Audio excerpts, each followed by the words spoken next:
Hello, everyone. Welcome back again. 1 hour has passed exactly, and we are ready to commence with the second part of day 2 PLG Disrupt conference. So I'm here with Parag Pathak, team lead product marketing at IBM. Hello, Parag. Hello. How are you today? I'm doing great. Thank you for having me here. Okay, you're welcome, and thank you for being here. So, Parag will talk on how to better run win-loss analysis programs, which provide direct customer feedback and invaluable insights into how well your marketing, product support, and other areas of business are doing. While the benefits are numerous, many organizations fail to take advantage of win-loss analysis, and those that do often find that the programs do not add value. In this session by PLG Disrupt, Parag Pathak, team lead marketing at IBM, will focus on how to drive key benefits of a win-loss program, the top 5 reasons those programs fail, and of course, practical solutions to make win-loss analysis work for your team. So, Parag, the floor is yours. Enjoy. Thank you, Lillian. And good morning, good afternoon, good evening to everyone. I know this is a true global event, so super excited to have you all here with us. So before I get into the actual presentation, I do want to reflect on this quote by Nelson Mandela. It's definitely one of my favorites, and I think it sets the right tone for this particular presentation. I never lose, I either win or learn. That is such a mentality that we need to have in these win-loss programs, right? It's not about blame. It's not about losing. It's about learning and winning the next time around if you don't win this time.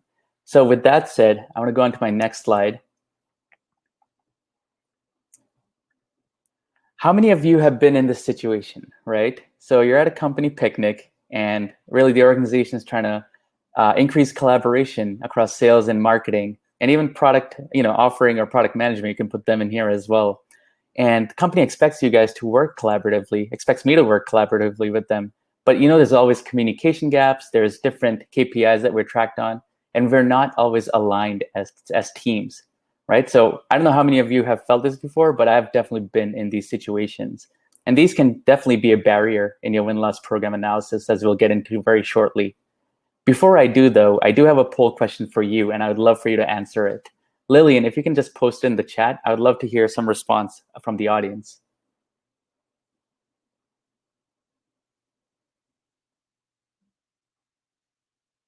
And I'll just give it a minute for you guys to respond. I am unable to see the chat, so I'm going to rely on Lillian here to help me out.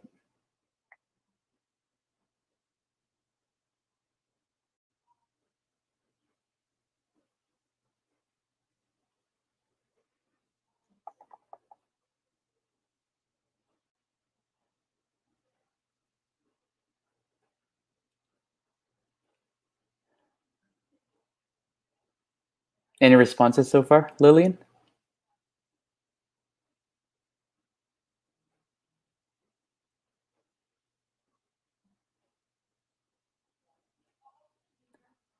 Lillian, have you had any responses so far in the chat?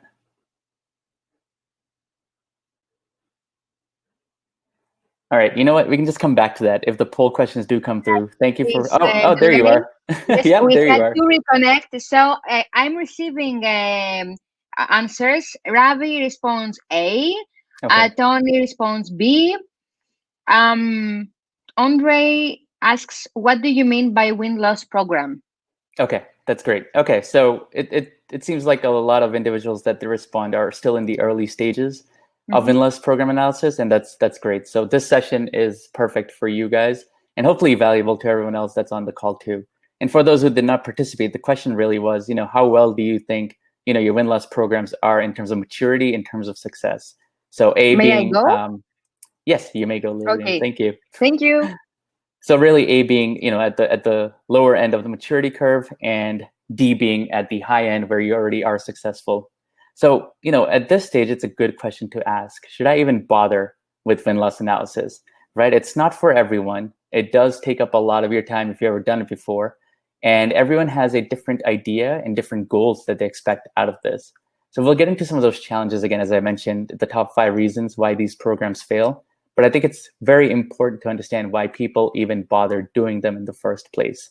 So let's go left to right. Again, Claude, thank you for the image here. I think they're spot on here in terms of the value win-loss programs present to teams within organizations. So let's start with the first one, right? Foster strategic alignment. I think this is key. Many times, a lot of teams, especially in enterprises, are heads down working on something that they're tasked to do, right? They have different KPIs for sales, different KPIs for marketing, different KPIs for product management. It's important to get all of these stakeholders aligned to one common goal, right? So when you think about win-loss analysis and the type of responses you're getting back from doing these, it harbors a sense of strategic alignment to really get something out of the win-loss analysis. So for example, right, if you just take an example of product roadmap, right? Sales are hearing something in the field. They might be communicating it to product management. Product marketing might be hearing something in their talks with analysts like Gartner, Forrester, and others. And they might be bringing it back to product management, and product management might have their own ideas of how to progress the product over the next few years. However, win-loss analysis can actually give you factual data around what customers are looking for. So it's not more about what the analysts are saying, what the what we feel inside out. It's really externally driven, right? So the customers are telling you what they want. And many times in these, whether it's a win or a loss, I've found that the losses are much more insightful than the wins. But again, we should do both because they both offer a different level of insight to the teams. Secondly, enable sales and boost win rates, right? So it's a fact. If you think about anything, like a sport, for example, if you lose at something, you know where your gaps were, you know where you're weak. You practice, practice, practice, and get better at it. The same holds true for win-loss analysis, right? So if you did lose multiple accounts early on, you can learn what the reasoning for that was. Maybe it's a small feature in your product that you need to improve or enhance to help you win. Maybe it's your messaging doesn't stick with the buyer, right? Maybe they think you're a totally different product than what you actually are. So you need to really reflect that in your messaging and positioning to help your buyers understand what exactly it is that you're selling. Hone product strategy. Funny enough, I gave that example early on, but same idea, right? It's customers telling you what they want to be successful. Now, we can think about this in two ways, right? One is new customers, which are very important, of course, to keep the revenue going. But even more important is retention, right? I know this conference is all about, product-led growth. This is a key initiative for, product-led growth. Win-loss analysis can help you retain customers, can help get your NPS scores up, and really hone your product strategy to fit the need of the market. So very important. Also, on top of everything else, you can capture market and competitive intel. How many of you have gone onto competitors' websites to understand how are they better or worse than us, right? I do it all the time. But when you think about it, it's what we read, not what the customer sees. So when you do win-loss analyses with customers, they are telling you why they chose you over your customer or why they chose your competitor over you. That's direct information on how you can improve your tactics, your go-to-market strategies to help your customers see why you are better than your competitor. And finally, as I mentioned earlier, these are great for product marketers to refine messaging and content. How many of you have used acronyms in the past? I've had so many customers tell me they don't understand what that means, right? So get away from the acronyms, dumb it down, make it simple. It's really about what's the business value add. So focus on solutions, focus on use cases, stop telling me about your product from an inside out perspective. So when you put these five together, there's a lot of value in doing win-loss analysis. And that's one of the biggest reasons why companies bother doing them in the first place. But then again, they're not for everyone, right? They take up a lot of resources, they take up a lot of time, and you need to make sure everyone's aligned. These are huge tasks that you need to achieve before you even kick off a win-loss analysis. Not saying you're going to be perfect from day one, but it's something you need buy-in for and improve as you go on with time. I do like to say this, right? So one of the things you take on when you do win-loss analysis is really great power, right? You are basically speaking to a customer who is paying for your product and or service.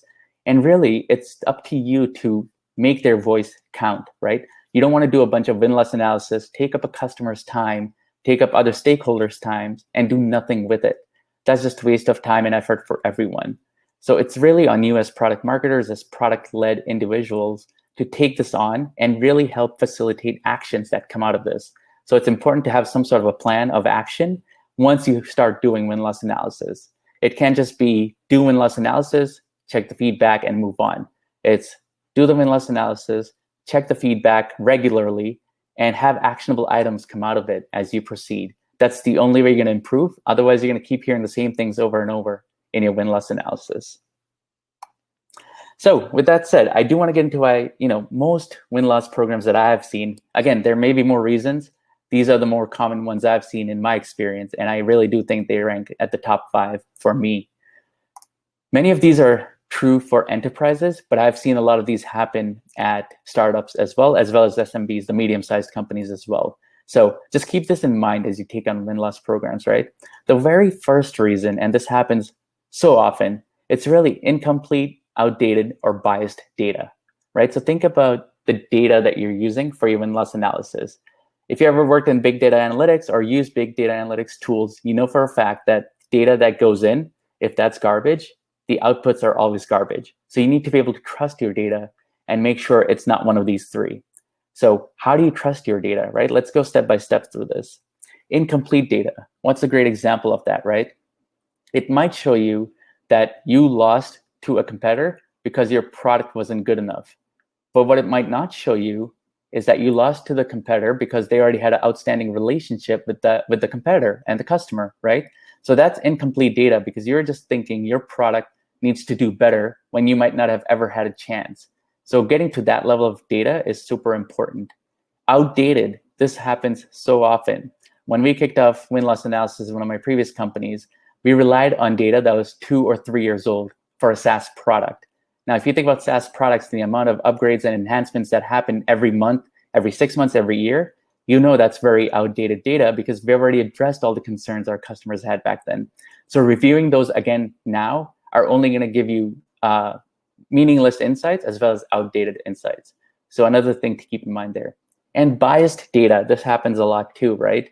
So when you look at an Excel or Word or any other document, it's very easy to use the filter and sort tabs, right?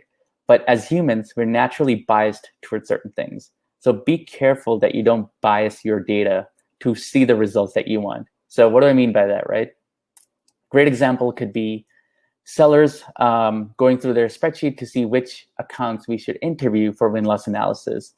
They might go ahead and filter data. And again, I'm not blaming sales, but it's just common human tendencies, right? They might go ahead and filter data based on just those accounts we lost due to pricing versus those accounts we lost due to other reasons, like didn't have a real understanding of the product or the product didn't meet my need and so forth, right? So this is biased data because the outcome of this result is going to basically tell you, hey, our product's too expensive, but that might be the real case. So just something to keep in mind here. And I'm happy to share more examples. Feel free to ping me. I have my personal details at the end of this presentation. I can get into more details on any of these. Second thing, we hit on this early on, but there's a lack of trust between sales and marketing, right? It's not that it's humans just don't like each other in terms of sales and marketing. It's just the roles, the way they're structured, the way they're aligned to KPIs in their respective fields, they many times don't align. And this starts at the leadership level, right? When marketers find out about accounts that have been lost or the messaging that hasn't been delivered correctly, marketers are quick to blame sales, saying, hey, you haven't really delivered the message properly. That's why we lost the account. Vice versa, sales often say, if only I had one more data sheet or one more solution brief or a white paper or analyst report that marketing could have delivered or a better sales presentation, I could have won that account. So that's a lot of finger pointing back and forth that happens that needs to stop, right? It really needs to be a collaborative effort. So win-loss analysis, as I mentioned earlier, can be very tricky getting these two in. So the one way to solve this issue is really have an open environment where the stakeholders can trust each other. Sales need to know, even if we lost due to anything related to a sales mistake, we won't judge them for it or we won't punish them for it. What we will instead do is have an action plan to fix that issue going forward. Similarly, same for marketing, right? If the messaging is off, you can't just go ahead and blame marketing for it because they're also testing and testing and improving that messaging as they proceed. So we just need to understand what the issues are and then fix them instead of pointing fingers at each other. Third big thing is asking customer leading questions. So this kind of plays into the bias data, but this is more about not relying on data, but the customer themselves, right? So many times everyone goes into a win-loss analysis thinking, oh, I could achieve this if I just interview a customer, right? Marketing, for example, and I'm guilty of this, we want customer case studies. So I want to go in and understand everything, in terms of what they did and how they, how we won the account, and not necessarily focus on those that we lost. Sales will go in again thinking, how do I showcase that, I'm the best salesman ever? Get the accounts that most, that number one, first we won, and two, we didn't lose because of something I did.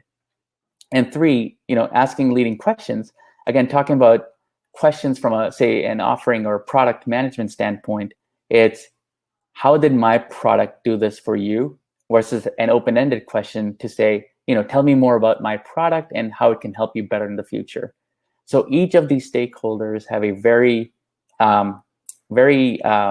they have a stake in this win-loss analysis, right? And they're trying to get something out of it. So make sure that you're all aligned cross-functionally, as well as aligned on what you're expecting to get out of this win-loss analyses.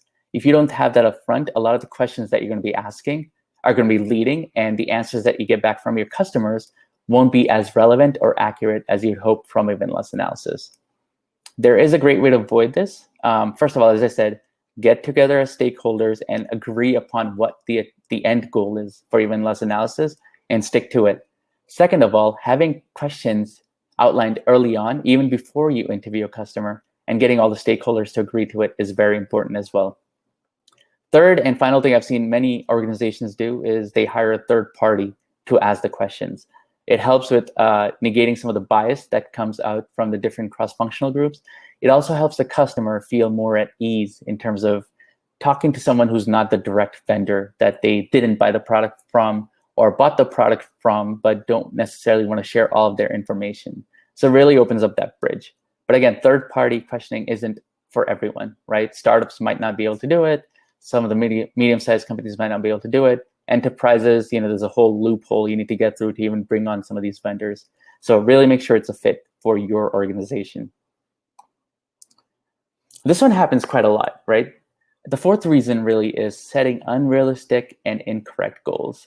So many times when people take on win-loss programs, they treat it as a silver bullet to fix all of your problems. So suppose you've been losing a lot of accounts. I want to put in the win-loss program. Let's say I'm a startup, right? And you're trying to get into a market that you haven't penetrated into yet. And meeting after meeting, you keep losing accounts and you're not sure why. That's a great opportunity to bring in win-loss programs. However, you don't want it to treat it as a silver bullet that's going to fix this for you. You don't want to think that win-loss programs will guarantee better sales results going forward and it's always going to be a win. That's not the case, right? The aim of the win-loss program is to learn from what you're doing wrong or what you're saying wrong or what you're putting out in the market is wrong, and really working on that cross-functionally to improve and win the next time. So setting these unrealistic goals can sometimes come and bite you in the back, right? Many times product marketers lead these efforts. I've seen a lot of product people as well lead these efforts. Never have sales lead these efforts. Have them be a key stakeholder, but don't have them lead these efforts.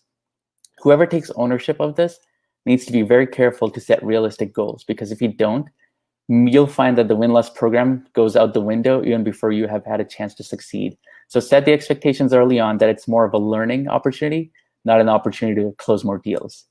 Also, incorrect goals, right? As I said, it's not about winning the next deal. It's about learning, getting the product on the right side of the roadmap, getting your messaging to be better and more relevant to your buyers. And from a sales perspective, improving your timing, finding out where it is that these customers read about the reviews on your product, read about industry trends, and so forth. So those are the correct goals you want to be setting, and not necessarily just that we have to win the next deal as a result of this. Finally, again, this is a big one. I do want to bring this back into the mix, right? I mentioned this and I hinted at this a couple of times before, but personal agendas and misalignment always get in the way. So are all the stakeholders involved in the win-loss program aligned to common goals? It's not always so, right? Even when you are aligned to certain KPIs for win-loss analysis, each one of us will want something different coming out of the win-loss program. And to a certain degree, that's okay. I think one thing we need to be very careful of is not letting that impact the overall agenda or the overall outcome of the win-loss program. So many times, especially in startups, right, CEOs can get very involved in a lot of these. They can get very involved in your marketing agendas, very involved in your product roadmap, and so forth. In those cases, it's very important to set that expectation up front that product is going to lead this particular win-loss program, and making sure that you all have agreement on the KPIs that you're looking for. It's about learning, not necessarily winning the next one. Enterprises, it gets very tricky. You have teams that do win-loss analysis for you. Their entire goal is to do as many number of win-loss analyses as you can, because that's what they're, that's what they're graded against. That's their KPI. So for you, you need to be sure that the customers that you are interviewing are relevant and not necessarily outdated, as I mentioned earlier, or not necessarily in a market that you don't really care about, right? Like if finance is your biggest industry, you might not want to interview someone who's in manufacturing and in a slow growth market that you don't even care to go after. So keep those in mind. And I think, having every stakeholder be aligned in the common goal is really what's going to help you win here. So with that said, I hope that resonated with you. I do want you to take this quote with you, right? Win-loss analysis is a process, and it takes time to get it right.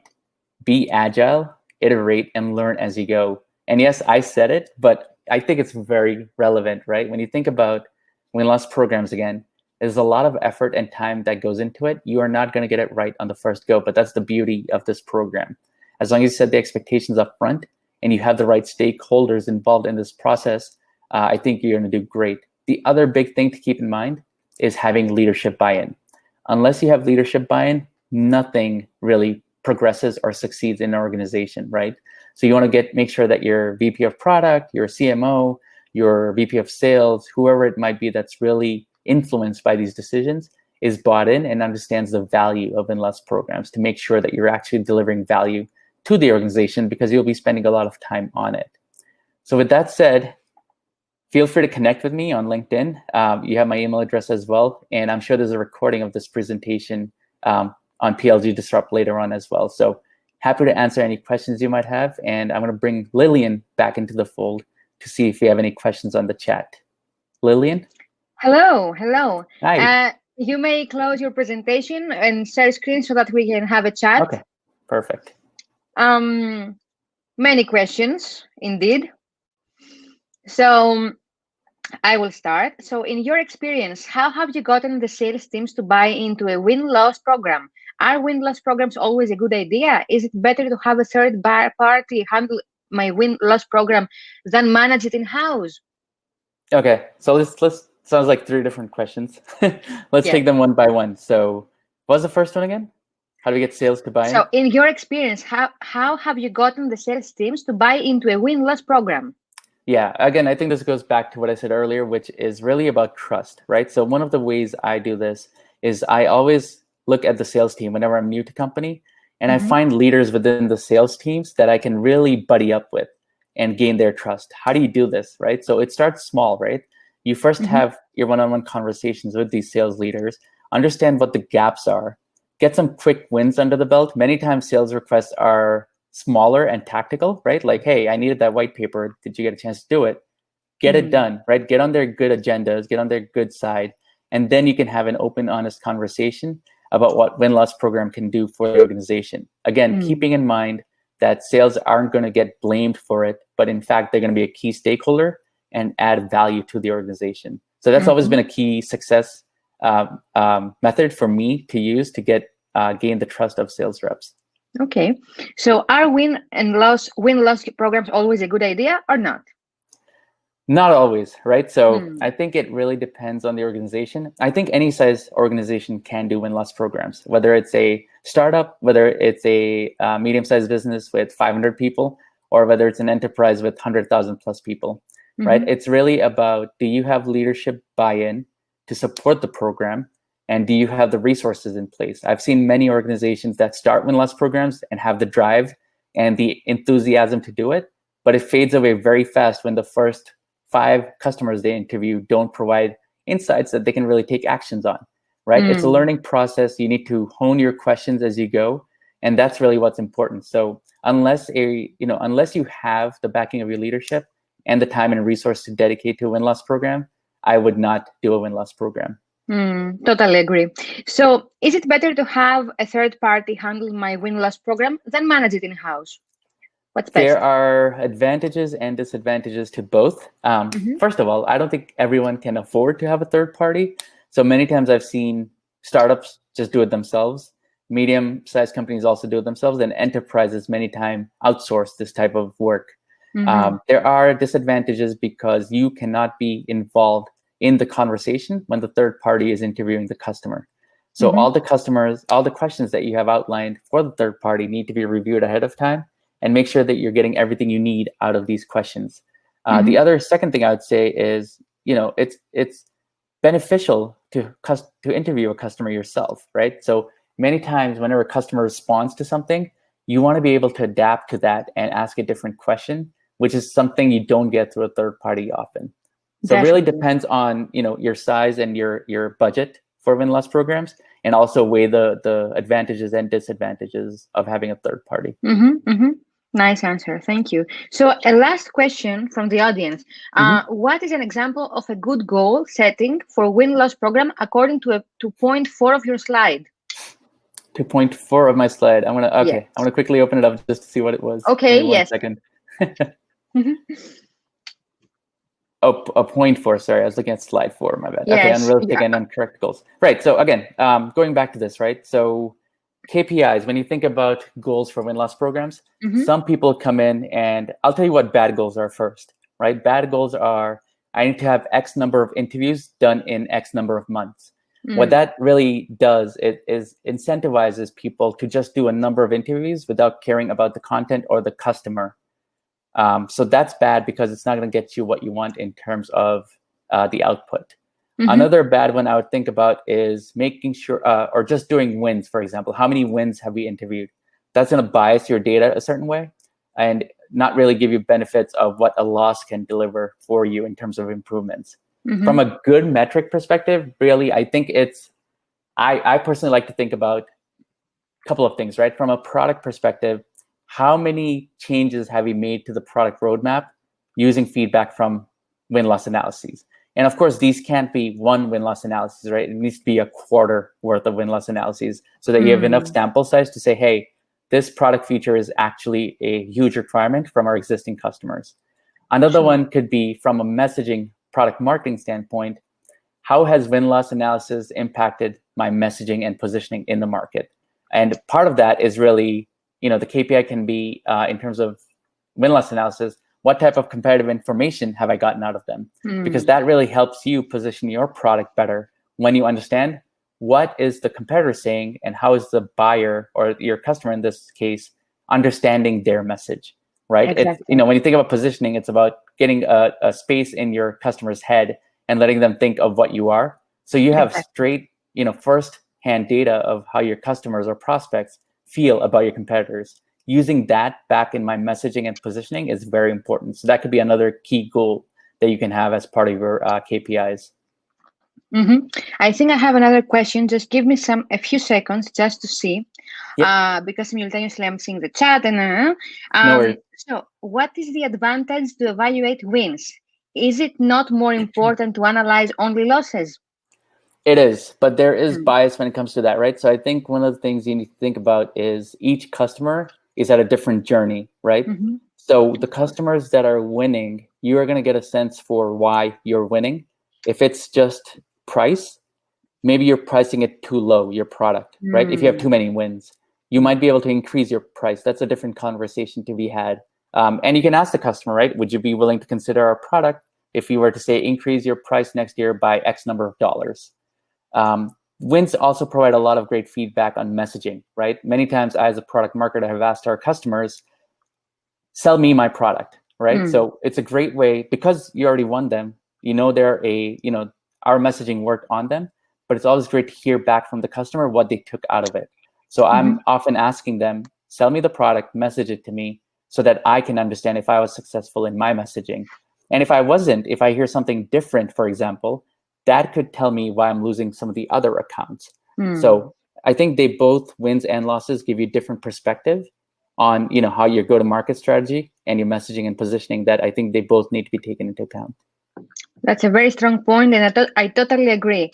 Thank you so much for your presentation and Of for your course. answers. This Q&A was very insightful and the presentation was really knowledgeable and we got so much knowledge from it.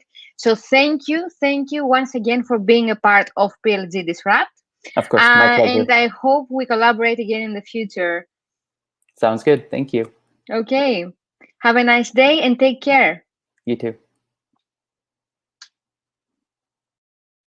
Okay, so stay with us just for a few minutes to get prepared, and because the next speaker is really, really special from Chart Mogul. So stay tuned just for a few minutes to prepare ourselves, and then we are back together.